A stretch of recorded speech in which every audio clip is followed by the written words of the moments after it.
Hello everyone, this is Carol.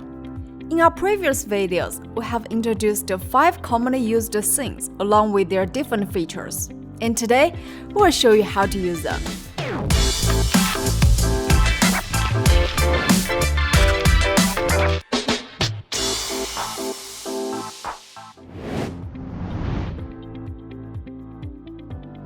First of all, we can divide them into 2 categories in terms of functions: panoramic view and close-up view. As an element of the audio-visual language, the main role of a scene is to support a narrative. A single scene often contains a single message, but only when multiple scenes are combined together can a scene be shown to the audience in a more comprehensive way, presenting them with a more complete idea and story. Here, I will introduce to you 5 common film scene compilations. They are forward sentence painter, backward sentence painter, circular sentence painter, accumulative sentence painter, and skipping sentence painter. You can choose a compilation based on their features. Let's look at the forward sentence painter first. The forward sentence painter generally uses a distant view to explain the environment and background of the story. Then, use a panoramic view to explain the relationship between the main character and the environment. And then, uses a media or close-up to lead to specific details of characters' activities. Since the distant scenes can set an emotional tone for the film and quickly bring the audience into the mood. That is why the forward sentence painter is often placed at the beginning of the film. This kind of shot is often used to compare the scale of things, highlighting the difference that the director wants to convey to the audience.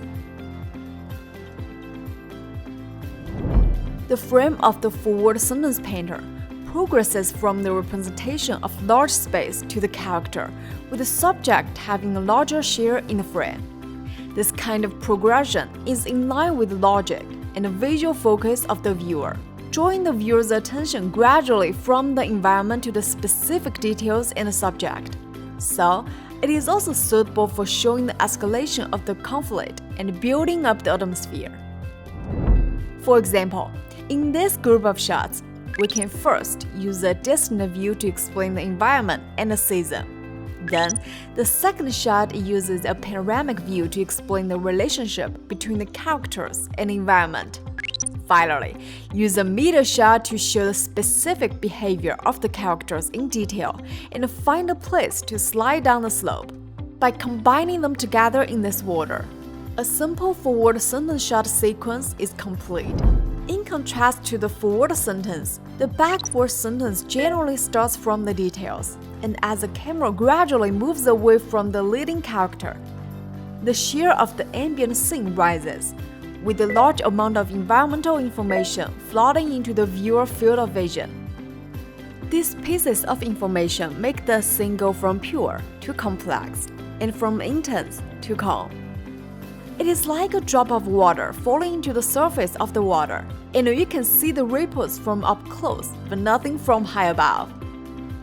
A backward sentence painter is often used to show a gradual low, calm, or far-reaching mood, so it is often used at the end of the film. For example, a simple example would be to end a vlog with the rising drone footage. Or like this, switching from close-ups to media, and the long shots gradually through 3 shots, giving people a sense of stepping back. Well, this is all for today's video. And in the next video, we will continue to introduce the basic features and the use of the circular sentence painter, the accumulative sentence painter, and the skipping sentence painter. And you click the link in the upper right to check it out. Last but not least, don't forget to click that subscribe button to subscribe channel if you haven't yet. And we will see you soon in our next video. Hope you enjoy. Bye bye!